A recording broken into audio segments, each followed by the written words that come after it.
ನಮಸ್ತೆ friends, job ನೋಟಿಫಿಕೇಷನ್ಗೆ ಸ್ವಾಗತ. ನೋಡಿ, Bharat electronics limited, so BEL ಅಲ್ಲಿ ನಮ್ಮ ಒಂದು ಬೆಂಗಳೂರಲ್ಲಿ ಒಂದು ನೇಮಕಾತಿ ಏನಿದೆ ಅದ್ರ ಬಗ್ಗೆ ನಾನು ತಿಳಿಸ್ಕೊಡ್ತೀನಿ. ಯಾರೆಲ್ಲ ಹೊಸದಾಗಿ ನೋಡ್ತಾ ಇದ್ರೆ ಚಾನಲ್ ಸಬ್ಸ್ಕ್ರೈಬ್ ಮಾಡ್ಕೊಳ್ಳಿ. ಇದೊಂದು ನವರತ್ನ ಕಂಪ್ನಿ. BEL ಅನ್ನೋದು ಒಂದು ನವರತ್ನ ಕಂಪ್ನಿ, ನಮ್ಮ ಒಂದು ಬೆಂಗಳೂರಲ್ಲಿ ಇರ್ತಕ್ಕಂಥದ್ದು. ಓಕೆ, ಯಾವ ಒಂದು ಪೋಸ್ಟ್ಗೆ ಅಂದರೆ ಸೀನಿಯರ್ ಇಂಜಿನಿಯರ್ ಗ್ರೇಡ್ 3 ಈ ಒಂದು ಪೋಸ್ಟ್ ಖಾಲಿ ಇದೆ. ಡಿಸಿಪ್ಲಿನ್ ಬಂದು ಎಲೆಕ್ಟ್ರಾನಿಕ್ಸ್. ನಂಬರ್ ಆಫ್ ಪೋಸ್ಟ್ ಬಂದು ಒಂದು ಹುದ್ದೆ ಇದೆ. ರಿಸರ್ವೇಷನ್ ಇರುತ್ತೆ, ರಿಸರ್ವ್ ಕ್ಯಾಟಗರಿ ಇದೆ, ಅಂದರೆ ಜನರಲ್ ಕ್ಯಾಟಗರಿ.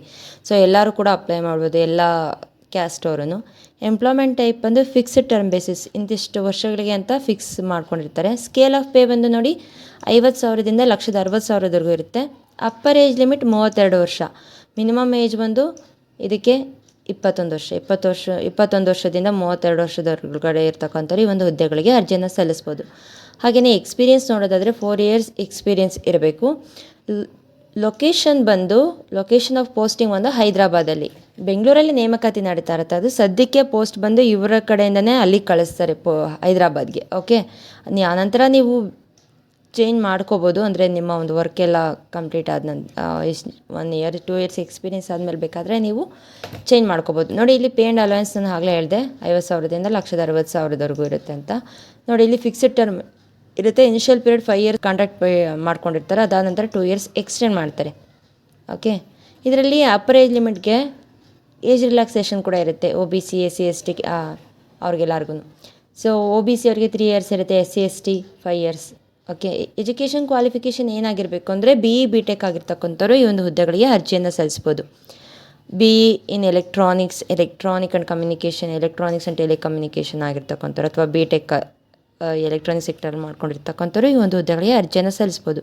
ಸೊ ಎಲ್ಲ ಕ್ಯಾಟಗರಿಯವರು ಕೂಡ ಫಸ್ಟ್ ಕ್ಲಾಸಾಗಿ ಪಾಸ್ ಆಗಿರಬೇಕು BE ಅಥವಾ BTechಲ್ಲಿ. ಓಕೆ, ಮೆಥಡ್ ಆಫ್ ಸೆಲೆಕ್ಷನ್ ಬಂದು ರಿಟರ್ನ್ ಟೆಸ್ಟ್ ಪ್ಲಸ್ ಇಂಟರ್ವ್ಯೂ ಇರುತ್ತೆ.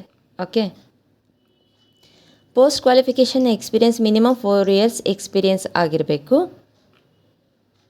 ಜಾಬ್ ಡಿಸ್ಕ್ರಿಪ್ಷನ್ನ ನೀವು ಡೆಪ್ತಾಗಿ ನೋಡ್ಕೊಳ್ಳಿ. ಹಾಗೆಯೇ ನಾನು ಡಿಸ್ಕ್ರಿಪ್ಷನ್ ಬಾಕ್ಸಲ್ಲಿ ಟೆಲಿಗ್ರಾಮ್ ಚಾನಲ್ ಲಿಂಕ್ ಕೊಟ್ಟಿರ್ತೀನಿ. ಒಂದು ಹುದ್ದೆಗೆ ಯಾವ ರೀತಿ ಅಪ್ಲೈ ಮಾಡಬೇಕು ಅನ್ನೋದಾದರೆ, ಈ ನಿಮ್ಮ ಎಲ್ಲ documents, SLC PUC, date of birth, ನಿಮ್ಮ degree marks card, caste certificate, experience certificates, ಹಾಗೆ ನಿಮ್ಮ ಒಂದು ID ಪ್ರೂಫು, ಜೊತೆಗೆ ಫೋಟೋ, ಹಾಗೆಯೇ SBI ಚಲನ್ ಕೂಡ, ಅಪ್ಲಿಕೇಶನ್ ಫೀಸ್, SBI ಚಲನ್ ಕೂಡ ನೀವು ಪೋಸ್ಟ್ ಮಾಡಬೇಕಾಗುತ್ತೆ. ಆರ್ಡಿನರಿ ಪೋಸ್ಟ್ ಆದರೂ ಮಾಡ್ಬೋದು, ಸ್ಪೀಡ್ ಪೋಸ್ಟ್ ಆದರೂ ಮಾಡ್ಬೋದು. ನೋಡಿ, ಇಲ್ಲಿ ಅದ್ರ ಮೇಲೆ ಎನ್ವಲಪ್ ಮೇಲೆ ನೀವು ಮೆನ್ಷನ್ ಮಾಡಬೇಕು, application for the post of senior engineer ಅಂತ. ಓಕೆ, ನೋಡಿ, ಯಾವ ಒಂದು ಅಡ್ರೆಸ್ಗೆ ನೀವು ಪೋಸ್ಟ್ ಮಾಡಬೇಕು ಅನ್ನೋದಾದರೆ ಟು ಅಂತ ಮೆನ್ಷನ್ ಮಾಡಿ, the manager human resources Bharat electronics limited, military radars SBU, Jalahalli post, Bengaluru.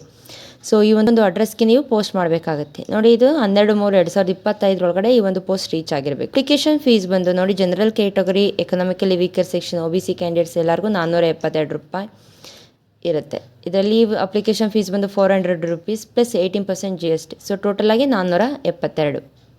ಹಾಗೆಯೇ SC ST PWDಗೆ ಯಾವುದೇ ರೀತಿಯಂಥ ಅಪ್ಲಿಕೇಶನ್ ಫೀಸ್ ಇರೋದಿಲ್ಲ. ಸೊ ಈ ಒಂದು ವಿಡಿಯೋ ಯೂಸ್ಫುಲ್ ಅನಿಸಿದ್ರೆ ಆದಷ್ಟು ಜನಕ್ಕೆ ಶೇರ್ ಮಾಡಿ, ನಿಮ್ಮ ಫ್ರೆಂಡ್ಸ್ಗೆ, ಫ್ಯಾಮಿಲಿ ಮೆಂಬರ್ಸ್ಗೆ ಎಲ್ಲರಿಗೂ. ಯಾರೆಲ್ಲ ಹೊಸದಾಗಿ ಚಾನಲ್ ನೋಡ್ತಿದ್ದೀರಾ ಚಾನಲ್ನ ಸಬ್ಸ್ಕ್ರೈಬ್ ಮಾಡ್ಕೊಳ್ಳಿ, ಹಾಗೆ ಬೆಲ್ಲೈಕನ್ನ ಕ್ಲಿಕ್ ಮಾಡಿ. ಇದೇ ರೀತಿ ಜಾಬ್ ಅಪ್ಡೇಟ್ಸ್ ನಾನು ತಿಳಿಸ್ತಾ ಇರ್ತೀನಿ. ಓಕೆ, ಗೌರ್ಮೆಂಟ್ ಜಾಬ್ ಹಾಗೆಯೇ ಪ್ರೈವೇಟ್ ಜಾಬ್ಸ್ ಎಲ್ಲದನ್ನು. Okay, thank you.